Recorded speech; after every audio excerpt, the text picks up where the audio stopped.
श्रीनाथादिगुरुत्रयं गणपतिं पीठत्रयं भैरवं सिद्धौघं बटुकत्रयं पदयुगं दूतीक्रमं मण्डलं वीरान्द्वयष्टचतुष्कषष्ठिनवकं वीरावलीपञ्चकं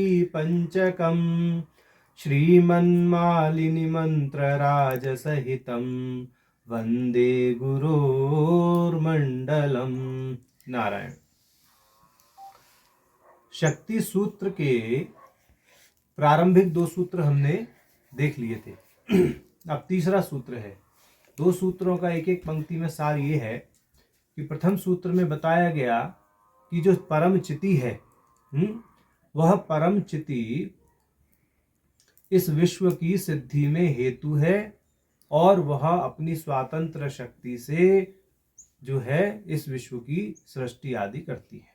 वही विश्व की सिद्धि है। विश्व का अर्थ है सदाशिव से पृथ्वी तक के तत्व। 34 तत्व होते हैं। दूसरा सूत्र ये था कि वह अपनी इच्छा से, अपनी इच्छा शक्ति से, अपनी ही भित्ति पर बिना किसी बाह्य उपादान का आलंबन लिए इस विश्व को उन्मीलित करती है, उद्भासित करती है। और ये भी बताया था कि यहाँ प्रतिबिंबवाद बताया गया है। अब तीसरा सूत्र है तन नाना अनुरूप ग्राह्य ग्राहक भेदात। ये जो विश्व है ये विश्व अनुरूप ग्राह्य और ग्राहक के भेद से अनेक प्रकार का है। ग्राह्य ग्राहक का अर्थ है, ग्राह्य का अर्थ है प्रमेय, ग्राहक का अर्थ है प्रमाता। ठीक, तो ये प्रमेय प्रमाता के भेद से भिन्न भिन्न प्रकार का कैसे है, तो इस विषय में जो भाष्यकार ने यानी क्षेमराज जी ने, वो भाष्यकार भी हैं और इस शक्ति सूत्र के सर्जनकर्ता भी हैं, प्रत्यभिज्ञ हृदयम के। तो उन्होंने यह स्पष्ट किया है कि मूल रूपेण जो प्रमाता हैं, माने जो ग्राहक हैं इस विश्व के, वो 6 हैं। ठीक, क्योंकि जैसा हमने पहले बताया पहले सूत्र में कि सकल सदाशिव से लेकर के पृथ्वी तक जो 34 तत्व हैं, इन 34 तत्वों पर प्रतिष्ठित जो प्रमाता हैं, ठीक, उन्हीं को यहाँ पर कहा जा रहा है। तो पहले सूत्र में हमने 34 तत्वों को विश्व बताया कि सदाशिव से और पृथ्वी तक ये 34 तत्व हैं और इन्हीं 34 तत्वों पर प्रतिष्ठित जो प्रमाता हैं वह षड्विध हैं। अब यहाँ पर कहा जा रहा है तीसरे सूत्र में ऐसा। तो जो सदाशिव तत्व है उससे ऊपर शिव और शक्ति हैं। शिव और शक्ति के ऐक्य से, उनके सामरस्य से इस विश्व की उद्भासना हुई है। और जो शिव हैं या शक्ति हैं उस पर युगपत रूप से जो स्थित प्रमाता है वह शिव प्रमाता है और उसको जो भान होता है वह मात्र प्रकाश स्वरूपता का भान होता है, ऐसा तांत्रिकों को अभिमत है। उसके बाद में शिव शक्ति के नीचे जो सदाशिव तत्व है उस सदाशिव तत्व पर प्रतिष्ठित जो प्रमाता हैं वह प्रमाता कहलाते हैं मंत्र महेश्वर। ये जो मंत्र महेश्वर हैं, ये मंत्र महेश्वर इस तरह से समझिए कि यहाँ पर भेद जो है, माने जो विश्व का भेद है वो अस्फुटित रहता है। मतलब अहम इदम का जो भेद है वो अस्फुटित रहता है। शिव शक्ति से तो इतर हो गया है सदाशिव, परंतु माने विश्व के रूप में पहला तत्व उद्भासित तो हो गया सदाशिव, परंतु यहाँ अहंता और इदंता का जो भेद है वह अभी अस्फुटित है।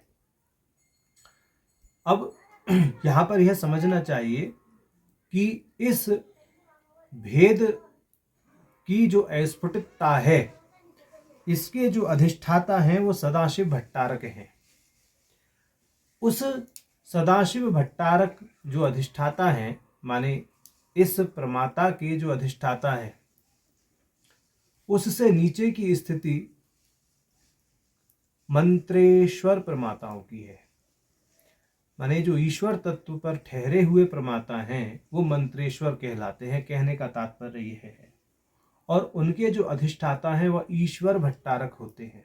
जैसा कहा कि जो सदाशिव तत्व पर ठहरे महामंत्रेश्वर प्रमाता हैं, उनकी स्थिति इस प्रकार से है कि वहाँ अहंता और इदंता का जो भेद है वह अस्फुटित है, और जो ईश्वर तत्व पर ठहरे मंत्रेश्वर प्रमाता हैं वहां पर क्या है, अहंता इदंता का भेद स्फुटित हो जाता है, परंतु स्फुटित होते हुए भी क्या है, वहां स्थिति अभेद की ही रहती है। स्फुटित होते हुए भी स्थिति कैसी है, अभेद की है, माने बाह्य जगत के रूप में अभी अभिव्यक्त नहीं होता। जो ये सृष्टि प्रपंच है वह अभिव्यक्त तो नहीं हुआ है, परंतु अभिव्यक्त होने की स्थिति में है। जैसे हमने उदाहरण दिया था आपको थोड़ी देर पहले, एक चना है, चने को समझिए सूखा चना, वह सदा शिव तत्व की स्थिति समझिए, क्योंकि उसके अंदर वृक्ष है, ठीक, परंतु अभी अस्फुटित है। जब इसको भिगो दिया गया चने को एक रात्रि, तो उसमें स्फुटित जो अंदर उसका बीज है, जो भ्रूण है, वो स्फुटित होने की दशा में आ गया, या स्फुटित ही हो गया एक तरह से, भीगते ही वो क्रियाशील हो जाता है। तो इस तरह की जो अहंता इदंता है, अहंता इदंता का जो भेद है, वो स्फुटित रहते हुए भी बाहर अभिव्यक्त नहीं होता जगत के रूप में, तो वह स्थिति मंत्रेश्वर परमाताओं की है, और वो ईश्वर तत्व पर ठहरे रहते हैं। उससे नीचे शुद्ध विद्या तत्व है। शुद्ध विद्या तत्व पर या सद विद्या तत्व पर जो ठहरे हुए प्रमाता हैं, उनको, उन प्रमाता को बोलते हैं मंत्र प्रमाता।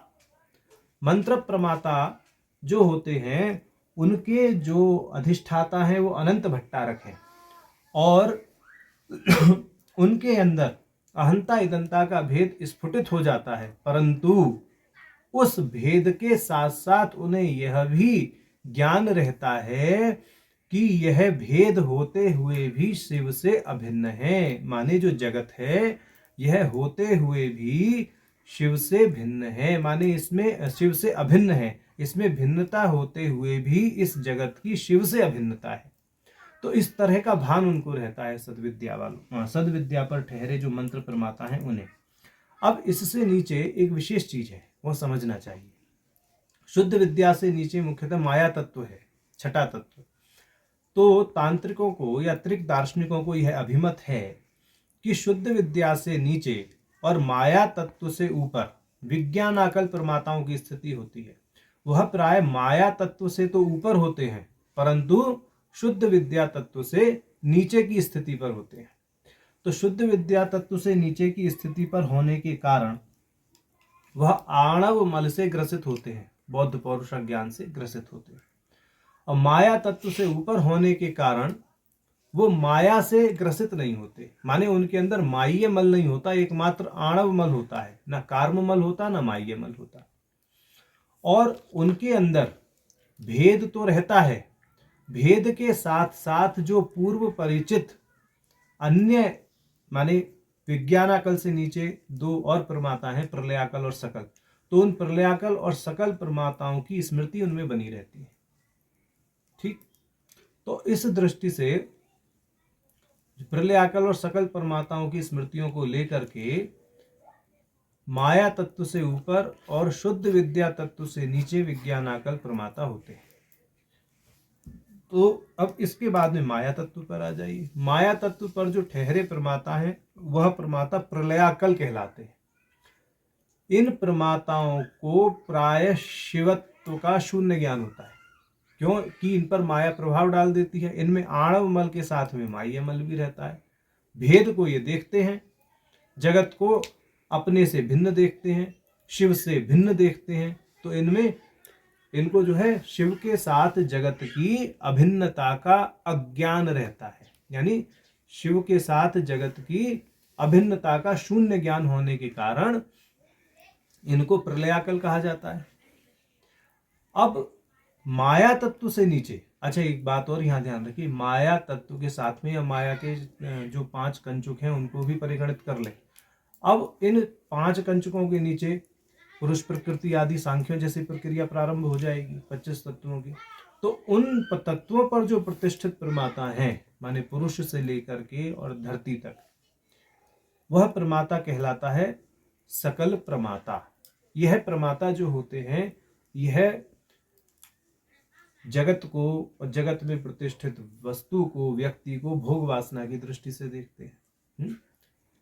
संबंध संपर्क का भोग है, वस्तु का भोग है, तो यह उसी दृष्टि से देखते हैं। तो इन तत्वों पर ठहरे जो सकल प्रमाता हैं वो बिल्कुल पूर्ण रूपेण भेद बुद्धि रखते हैं। ठीक, इसके अतिरिक्त ग्राह्य ग्राहक के विषय में यह समझना चाहिए कि इन सप्त प्रमाताओं के अतिरिक्त, सप्त प्रमाता कैसे भाई, सदाशिव से लेके पृथ्वी तक तो 6 प्रमाता हमने बता ही दिए। नीचे से ऊपर की तरफ बताएं तो सकल, प्रलयाकल, विज्ञानाकल, मंत्र, मंत्रेश्वर, मंत्र महेश्वर, ये हो गए ना। और इनसे ऊपर है शिव प्रमाता। तो इस तरह से 7 प्रमाता हो गए। अब इसके अतिरिक्त 4 प्रकार से और प्रमाताओं की या ज्ञाताओं की बात करी गई है त्रिक दर्शन में, यद्यपि उसकी चर्चा अभी यहाँ नहीं है, प्रकरण में आएगी तब बताएंगे। फिर भी यहाँ उसका एक परिचय दे देते हैं, सिर्फ नामात्मक परिचय। अबुद्ध, बुद्ध, प्रबुद्ध, सुप्रबुद्ध, इस प्रकार से प्रमाता और हैं। तो वह भी शिवता के, ज्ञान के या प्रज्ञान के आधार पर उन प्रमाताओं का विभाग किया गया है। जैसे यहाँ पर उत्तरोत्तर अभेद ज्ञान जैसे बढ़ता चला जाता है, वैसे सकल से लेकर शिव प्रमाता तक की स्थिति बताई गई है। तो यहाँ पर ये बता दिया गया इस सूत्र में, तीसरे सूत्र में, तन नाना अनुरूप ग्राह्य ग्राहक भेदात, कि ये जो विश्व है ये अनुरूप ग्राह्य प्रमेय या ग्राह्य प्रमेय और ग्राहक प्रमाता के भेद से भिन्न भिन्न प्रकार का है। और वो किस प्रकार से भेद बताया गया है, 36 तत्वों का 7 प्रमाताओं के साथ में क्या संबंध है वो यहाँ बता दिया गया। और चलो शिव प्रमाता को अगर अलग निकाल भी दो तो सदाशिव से लेकर धरती तक 34 तत्वों का 6 प्रमाताओं के साथ में क्या संबंध है वो बता दिया गया। इस प्रकार का भेद है, तो ये समझना चाहिए।